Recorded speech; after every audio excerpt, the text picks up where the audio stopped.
Welcome to my channel Ananda classroom. আমার চ্যানেল আনন্দ ক্লাসরুমে সকলকে স্বাগত, সকলকে নমস্কার জানিয়ে আজকে আমি স্ট্যান্ডার্ড 3 পরবর্তী যে টেক্সটটা অ্যানুয়াল এক্সামিনেশনের জন্য যে ফার্স্ট টেক্সট অ্যানুয়ালের জন্য আসছে সেটা শেয়ার করতে চলেছি। তো তোমরা জানো যে তোমাদের নভেম্বরের 25 তারিখ থেকে সম্ভবত পরীক্ষা শুরু হবে, আর পুজোতে তোমাদের অনেকটা দিন নষ্ট হয়ে যাবে, সামনে পুজো। তো অতএব তোমাদের প্রিপারেশনটা এখন থেকে নিতে হবে, যেহেতু পরীক্ষার খুব দেরি নেই। হ্যাঁ, অতএব ভালোভাবে প্রিপারেশনটা নাও। আর আমার ভিডিওটা ভালো লাগলে অবশ্যই চ্যানেলটাকে লাইক এবং সাবস্ক্রাইব করতে ভুলো না। তো চলো, আজকে আমি স্ট্যান্ডার্ড 3 যে টেক্সটটা তোমাদের সামনে শেয়ার করতে চলেছি সেটা হলো কি দ্য ক্যাসেল, দ্য পোয়েম। তো চলো শুরু করা যাক। তো দেখো, আজকে আমি তোমাদের সামনে যে টেক্সটটা বা যে পোয়েমটা আলোচনা করতে চলেছি সেটা অলরেডি আমি তোমাদের সামনে শেয়ার করেছি, যেটা হলো দ্য ক্যাসেল। আচ্ছা, তো দেখো, দ্য ক্যাসেল মানে হচ্ছে দুর্গ। তো চলো শুরু করা যাক। প্রথমে বলছে কি যে I live in a castle, আমি একটা দুর্গে থাকি। ইন এ কিংডম, এমন একটা রাজত্বে। দ্যাট ইজ মাইন, যেটা হয় আমার। I must wash the castle walls, আমি অবশ্যই পরিষ্কার করি সেই দুর্গের দেওয়ালগুলো। So that they will shine, যাতে তারা চকচক করবে। My body is my castle, আমার শরীর হলো আমার দুর্গ। My kingdom is my mind, আমার রাজত্ব হলো আমার মন।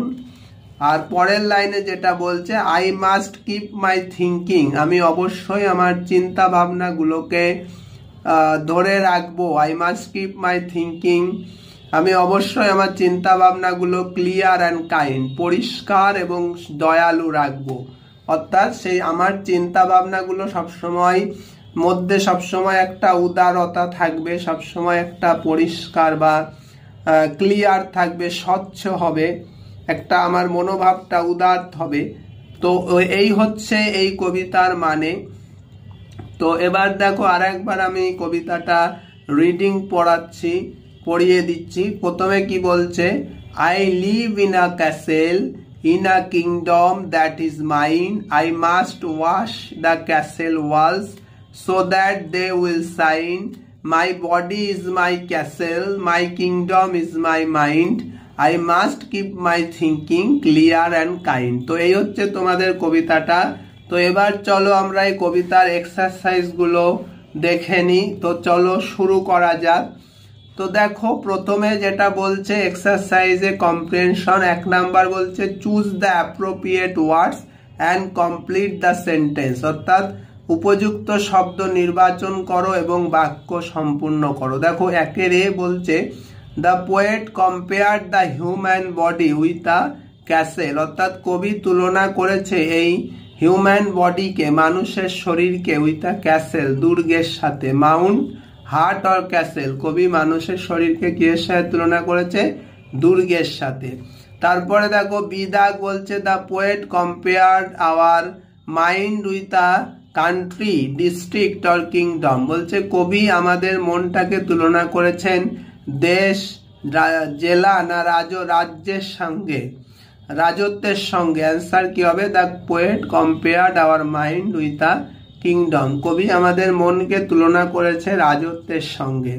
তারপরে দেখো, সিদাগ the poet wants that every human should keep his thinking, lifestyle or body language clear and kind, কবি চায় যে তার এভরি হিউম্যান, প্রত্যেকটা মানুষ, তার চিন্তা ভাবনাগুলো না, তার জীবন ধারণ না, তার বডি ল্যাঙ্গুয়েজ মানে তার বডি ল্যাঙ্গুয়েজ সেটাকে ক্লিয়ার অ্যান্ড কাইন্ড, স্পষ্ট এবং উদার রাখুক। তাহলে এটা কি হবে? The poet want that every human should keep his thinking clear and kind. তারপরে দেখো, 1 দাগ, the poet wants that the castle walls should be washed daily so that they will shine sparkling और গ্লেজিং। কবি চাই যে castle ওয়াল বা দুর্গের দেওয়ালগুলো অবশ্যই পরিষ্কার করতে হবে, ডেলি রোজ পরিষ্কার করতে হবে, so that they will shine sparkling और গ্লেজিং, যাতে তারা চকচক করে, স্পার্কলিং না গ্লেজিং হয়, শাইন স্পার্কলিং और গ্লেজিং। তো এটা অ্যান্সার কি হবে? সাইন হবে। দেখো এই শব্দগুলোর মানে প্রায় কাছাকাছি। স্পার্কলিং মানেও চকচক করা, সাইন মানে জল জল করা, গ্লেজিং মানেও গ্লেজ দেওয়া, যেটা চকচক করাই বোঝায়, যেটার মানেও। তো দেখো অ্যান্সার কি হবে? The poet wants that the castle wall should be wash daily so that they will shine. তারপরে দেখো 2 দাগ, match column A with column B, A কলমের সাথে বি কলাম মেলাও। দেখো 2 এর এ কি হবে? মাই বডি ইজ মাই ক্যাসেল, আমার শরীর হয় আমার দুর্গ। তারপরে বি কি হবে? মাই কিংডম ইজ মাই মাইন্ড, আমার রাজত্ব হলো আমার মন। তারপরে দেখো সি কি হবে? I must keep my thinking, আমি অবশ্যই আমার চিন্তা ভাবনা গুলো ধরে রাখবো। তারপরে ডি দাগ কি হবে? ক্লিয়ার অ্যান্ড কাইন্ড, পরিষ্কার বা স্বচ্ছ এবং উদার। তো এই হচ্ছে তোমাদের সম্পূর্ণ এক্সারসাইজ, যেটা আমি তোমাদের সামনে আজকে শেয়ার করলাম। তো তোমাদের যদি কোথাও বুঝতে অসুবিধা হয় অবশ্যই তোমরা কমেন্ট বক্সে কমেন্ট করে জানাতে ভুলো না। So that's all for today.